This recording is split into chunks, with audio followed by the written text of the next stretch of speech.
chiquillos, Miss Priscila mandó un comunicado de cómo se tienen que transformar. Yo les voy a hacer la síntesis final, ya. Les voy a hacer la síntesis final de la asignatura y les voy a explicar cómo se va a hacer en general en todos los ramos va a ser igual, pero les voy a explicar cómo se va a hacer. Hoy esto sale que no está grabando.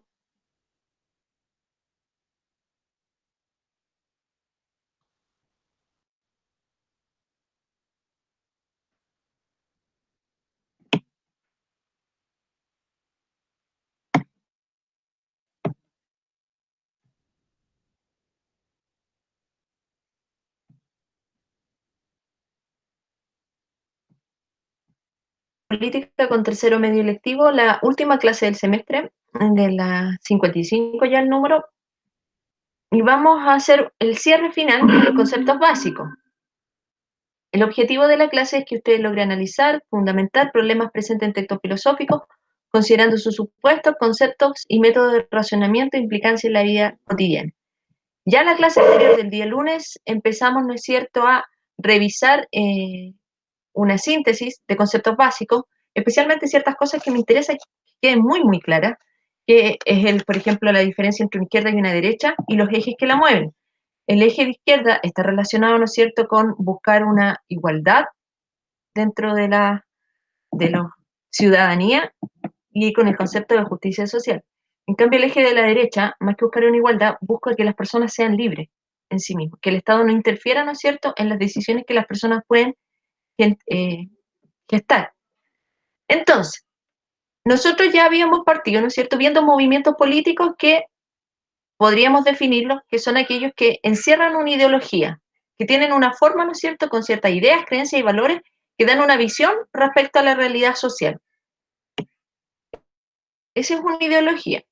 Habíamos visto a grandes rasgos ciertos movimientos, en el segundo semestre vamos a ver otros movimientos, ¿no es cierto?, que se nos quedaron fuera, pero que también son muy importantes.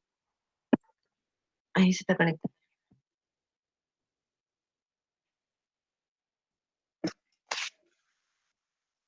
Entonces, vuelvo a repetir que estas son pinceladas para que quede, ¿no es cierto?, establecido por lo menos ciertas como base mínima para que ustedes entiendan cuáles son las diferencias o qué lo sustentan.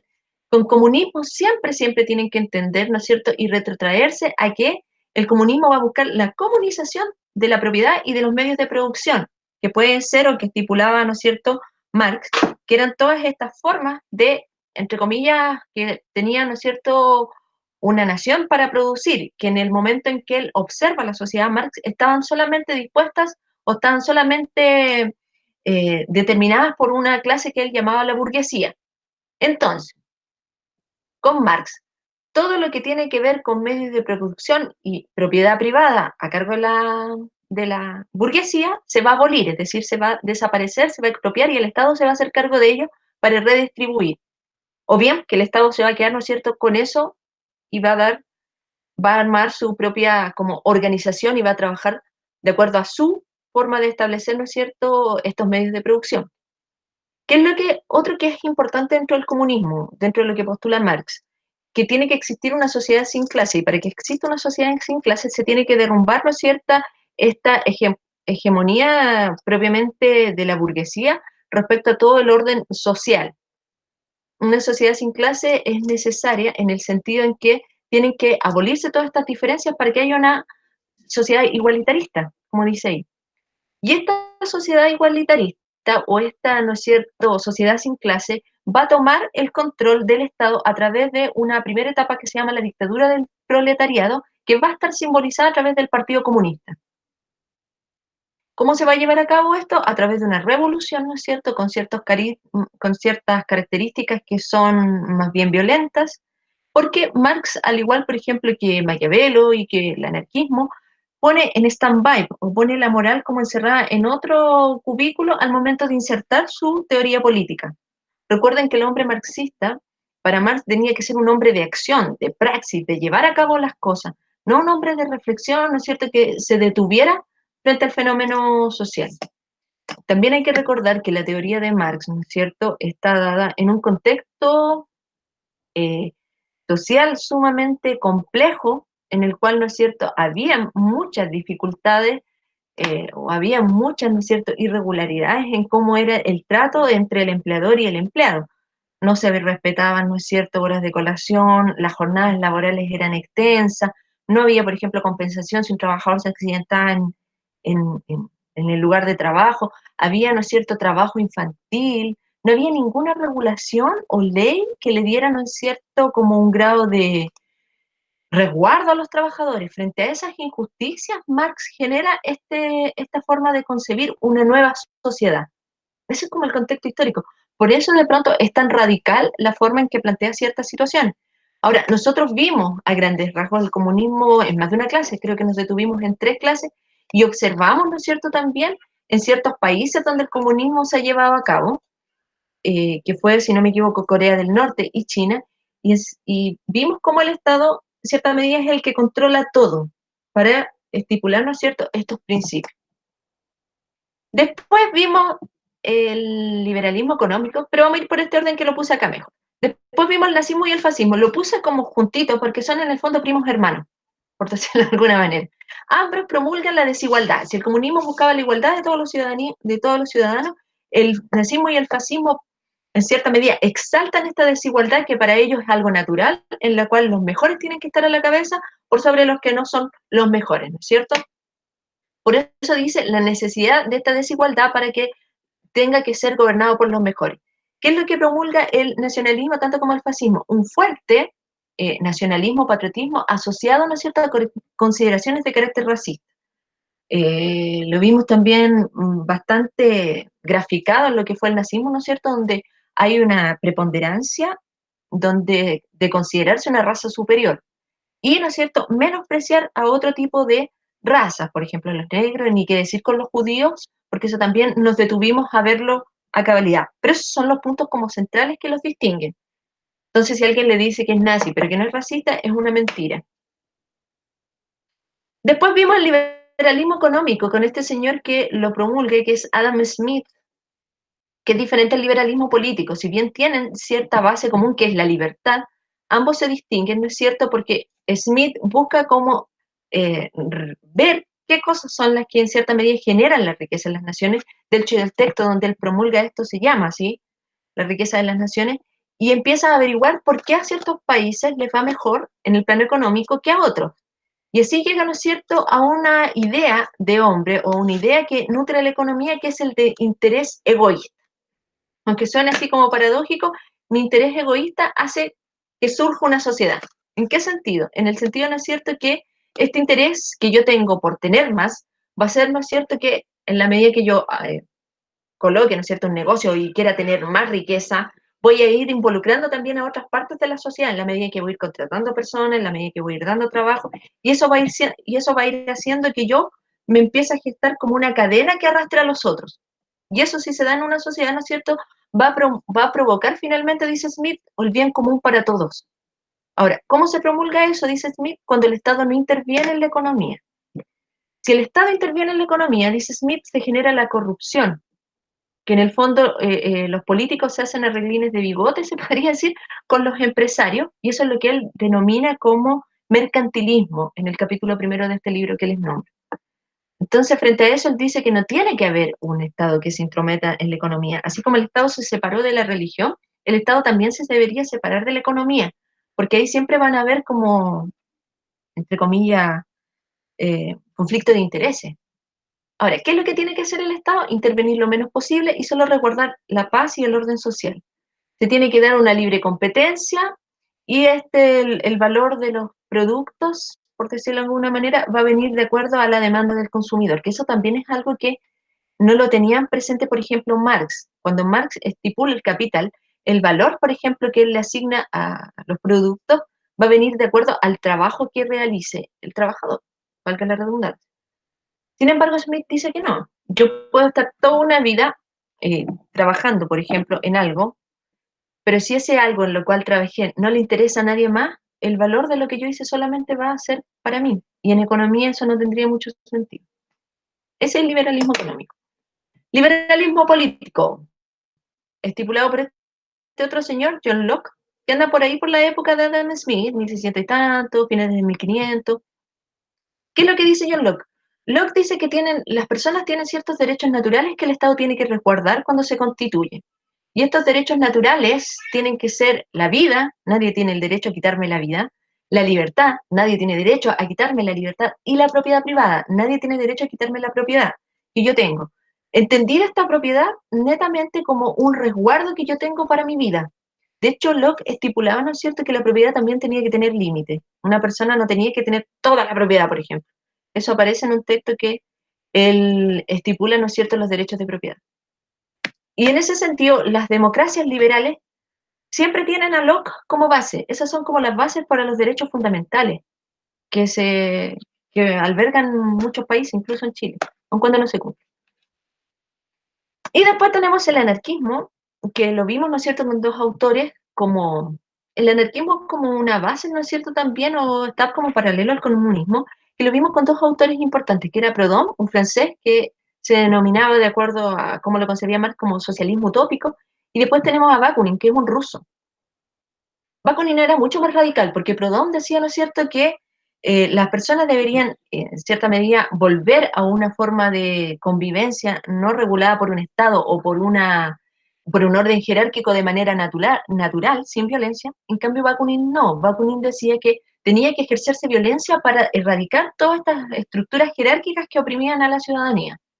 Y ahí acuérdense que les leí algunos capítulos del Catecismo Revolucionario, algunas frases realmente, en las cuales él estipulaba, ¿no es cierto?, que el verdadero revolucionario también tenía que dejar la moral, como el asesinar, por ejemplo, en otro lugar. No tenía que haber como una moral que rigiese un actuar. También promulga, ¿no es cierto?, el anarquismo, que no debe existir ni el Estado, ni ningún orden jerárquico, ni clero, ni fuerzas de orden, nada de eso. No tiene que existir el dinero, porque el dinero en cierta medida era el que gestaba, ¿no es cierto?, esta jerarquía, y era como lo más demoníaco que podía tener una sociedad. Y el uso de la violencia para alcanzar el fin, lo que les postulaba recién.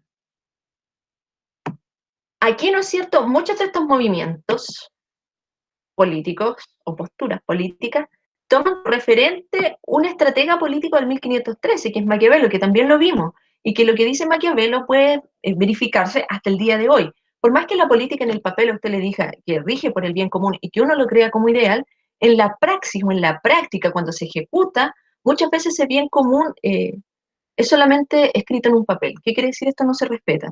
¿Qué es lo que decía Maquiavelo?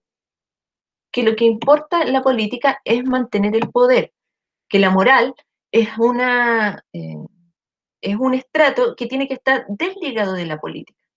La política no necesariamente, ¿no es cierto?, tiene que ir de la mano de la moral para cumplirse ciertas como regulaciones o ordenanzas dentro de una ciudadanía. Por eso Maquiavelo, por ejemplo, justifica la crueldad o la violencia que se puede ejercer en un primer periodo para establecer un orden.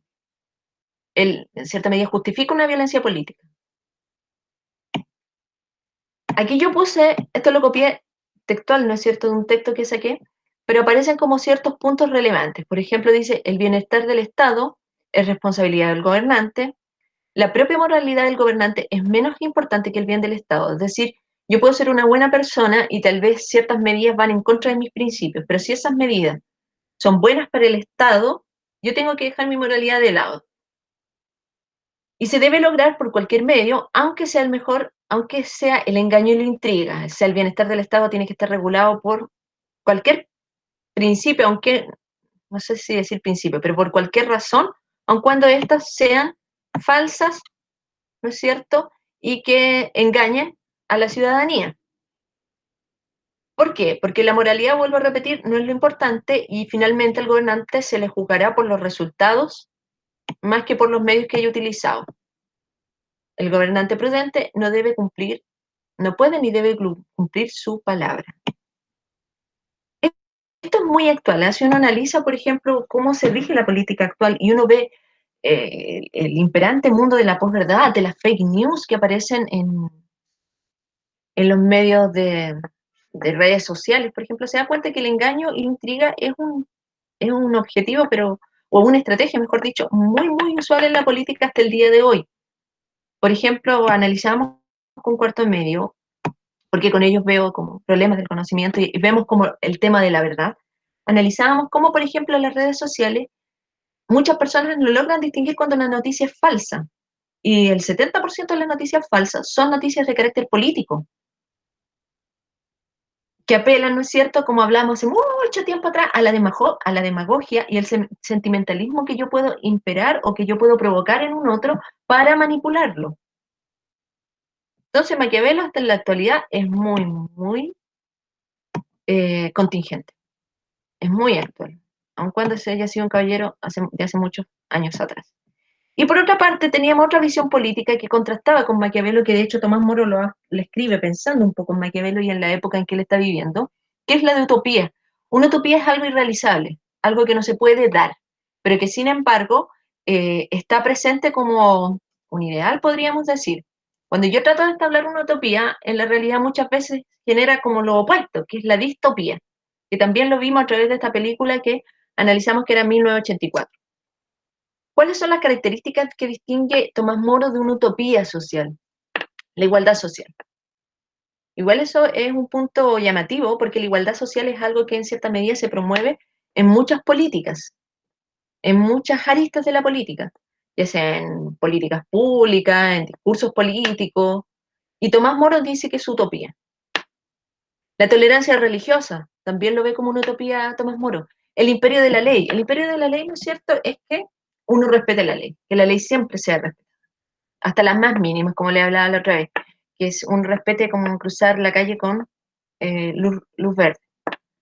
Que no existan clases sociales, eso también lo ve como utopía.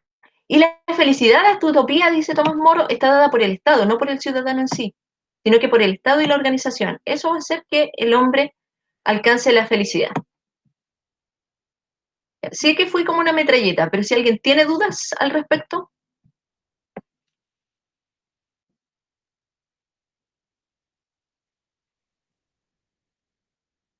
dudas,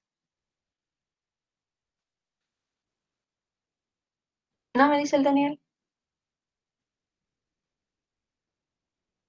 Ya, entonces, vamos a dejar eso hasta ahí. Vamos a dejar de compartir eso, que era el cierre, y vamos a ver, vamos a revisar las notas, entre comillas, que se van a gestar de la asignatura y les voy a ir explicando cómo surge todo esto. Ah, pero no sé si lo estoy compartiendo, parece que no. A ver, denme un segundo.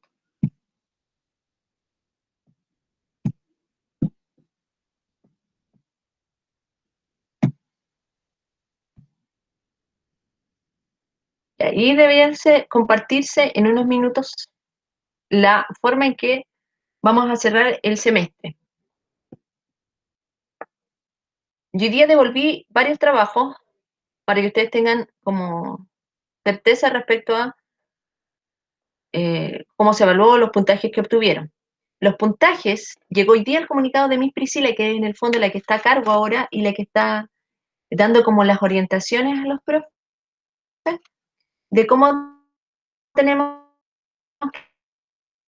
que cerrar. Yo les voy a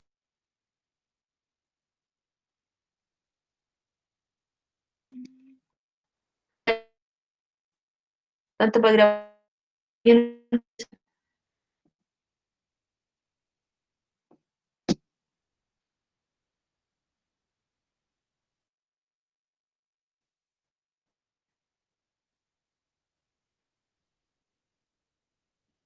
o todavía no pueden ver nada. ¿Pueden ver algo en la pantalla? Sí, Miss.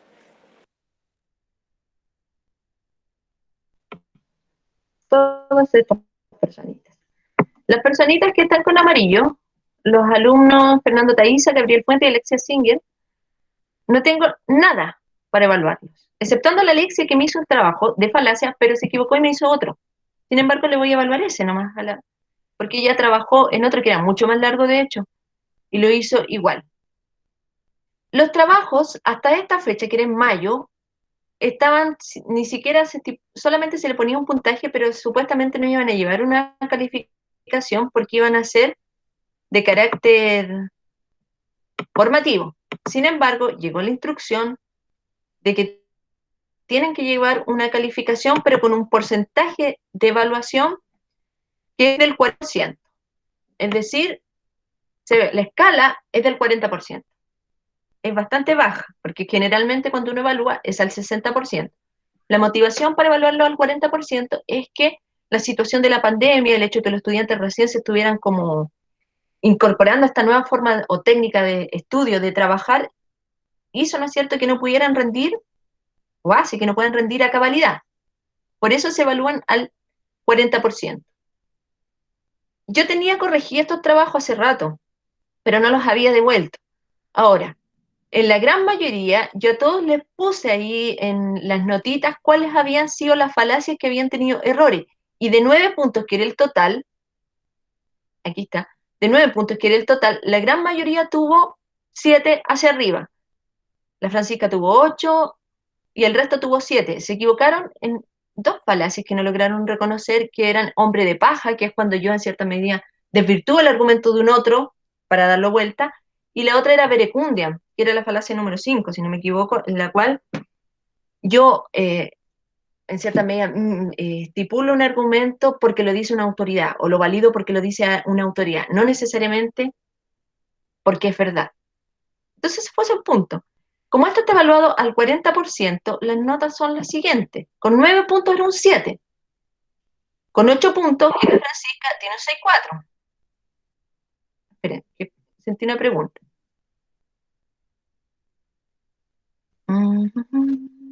Profe, ¿por qué me falta de inventar un partido político? Porque se lo mandé. Porque no lo corregí, Ariel, todavía. Lo voy a corregir ahora y te lo voy a mandar, ¿ya?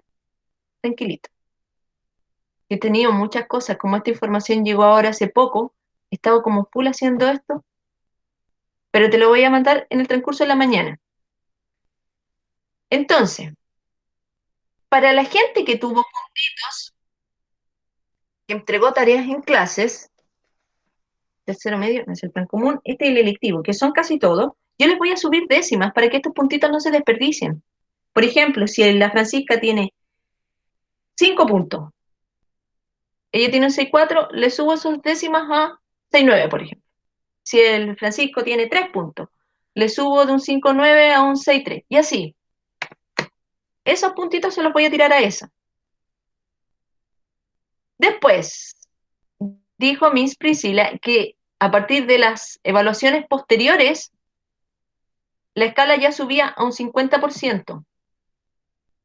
Solamente el primer trabajo la escala era baja, pero un 50% igual es, entre comillas, no tan alto, porque generalmente cuando uno está en clases presenciales el nivel de exigencia es el 60%. Entonces, tenemos los partidos políticos, que fue un afiche que trabajaron de a dos personas. Por ejemplo, aquí yo no alcancé a poner la nota, pero tenía la escala acá, creo. Denme un segundo.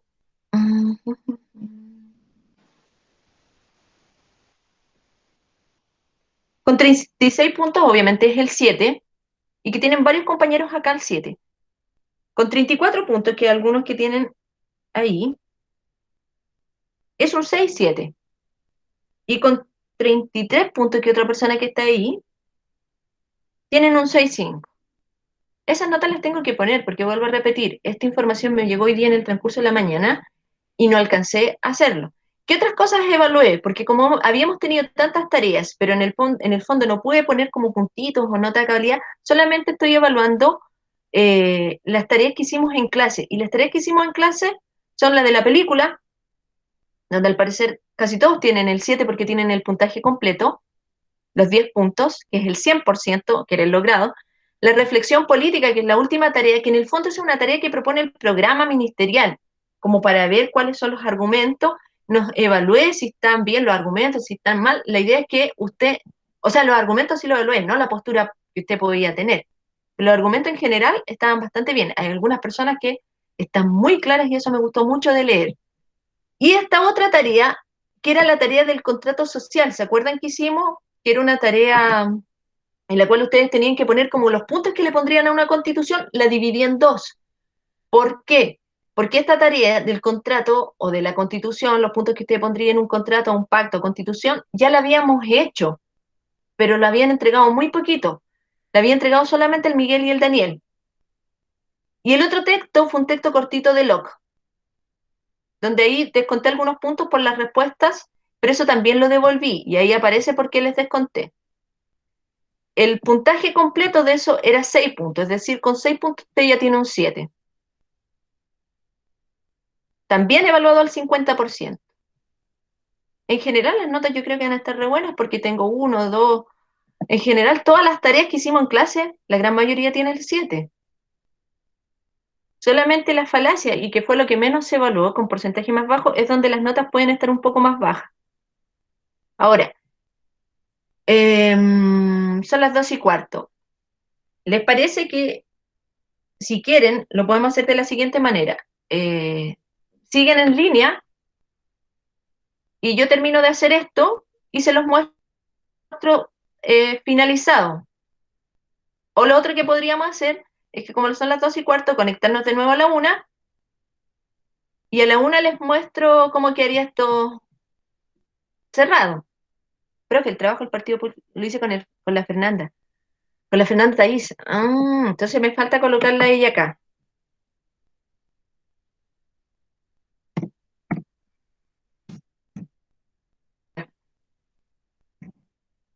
¿Les parece algo así? ¿Nos conectamos a la 1 o se quedan en línea mientras yo pongo la cámara, apago la cámara y termino de sacar esto? Decidan ustedes, yo puedo hacer ambas opciones.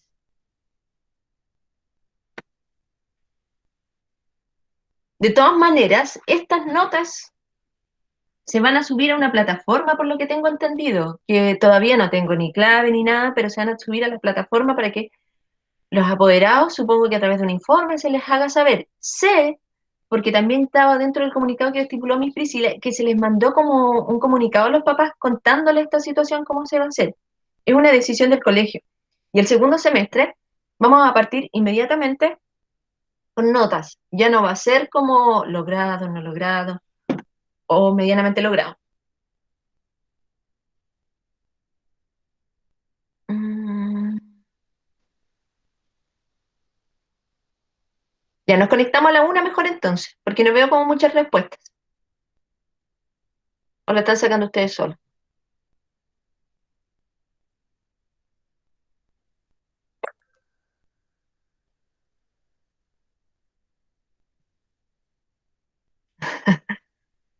Como quiera me dice, ya. Yo prefiero hacerlo, yo puedo a las 2. No, porque a las 2 ya no hay clase. A ver, entonces hagamos una cosa, miren.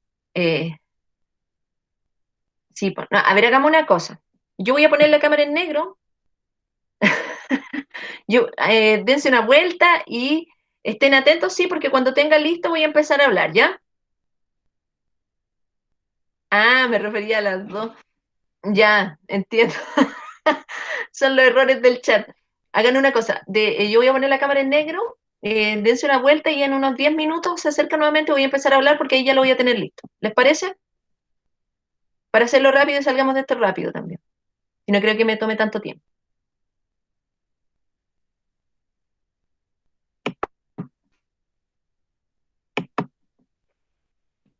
Vayan a buscarse un tecito, algo para comer, por mientras. A ver.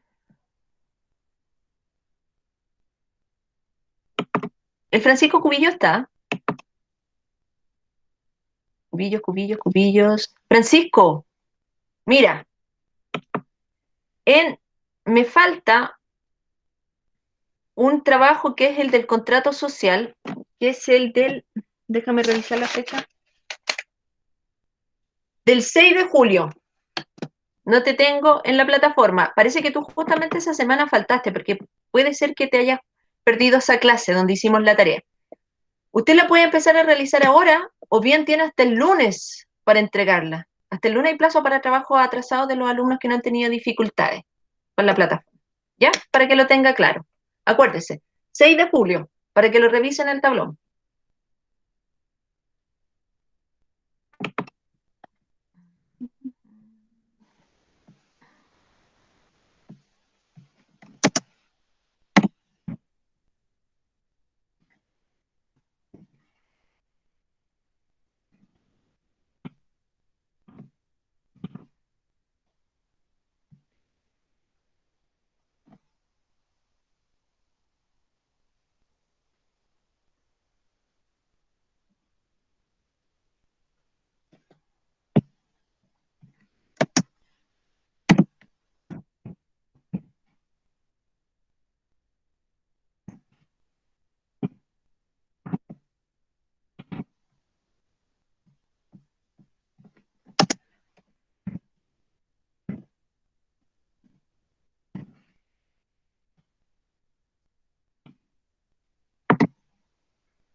Y ahora sí, ¿están por ahí?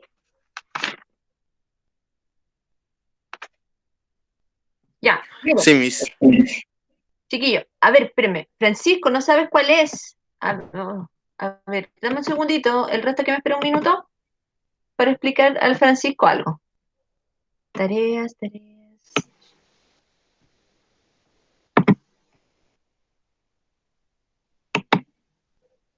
Mira, Francisco, es la tarea del 6 de julio, que dice tarea. ¿Está ahí, Francisco? Sí. Mire, dice tarea y es la del 6 de julio.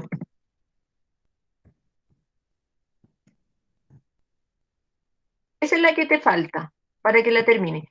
Chiquillo, no le puedes sacar a todo el promedio porque me faltan revisar algunas cosas y algunos no me han mandado otras. Pero miren, a los que ya les saqué el promedio les asigné las décimas a la tarea de falacia, que era donde estaban más bajitas, ¿ya? Estaban más bajitos los puntajes realmente. Entonces, la Francisca Mallega, que ya está lista, estaría terminando con un 6,6. El Daniel y el Miguel les daba 6,9,6 y eso es un 7. Así que terminan con un 7, ambos, los hermanos.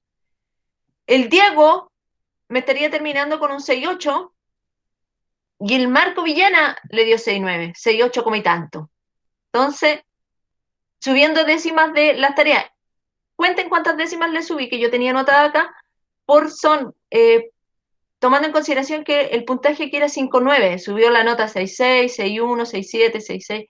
Ahora, si alguien, por ejemplo, quiere subir décimas, esto tienen posibilidad de presentar trabajos todavía hasta el día lunes. Yo creo que el día lunes ya va a ser el cierre y se tendrán que subir las notas a la plataforma de la cual yo le hablaba. Por ejemplo, el Ariel me falta solamente ese trabajo que lo voy a corregir en un ratito, junto con su compañero Gabriel, y ya estaría listo y le voy a colocar después acá la nota. Me falta el Francisco con ese trabajo y el Cristian con el primero. El resto de los compañeros yo creo que son casos especiales. Gabriel se contactó conmigo, ya le di un calendario y las fechas de las tareas que se tomaron en consideración. Y no sé con la Alexia qué pasa realmente. Bueno, ahí yo le voy a informar a su profe jefe. ¿Alguien tiene dudas aún?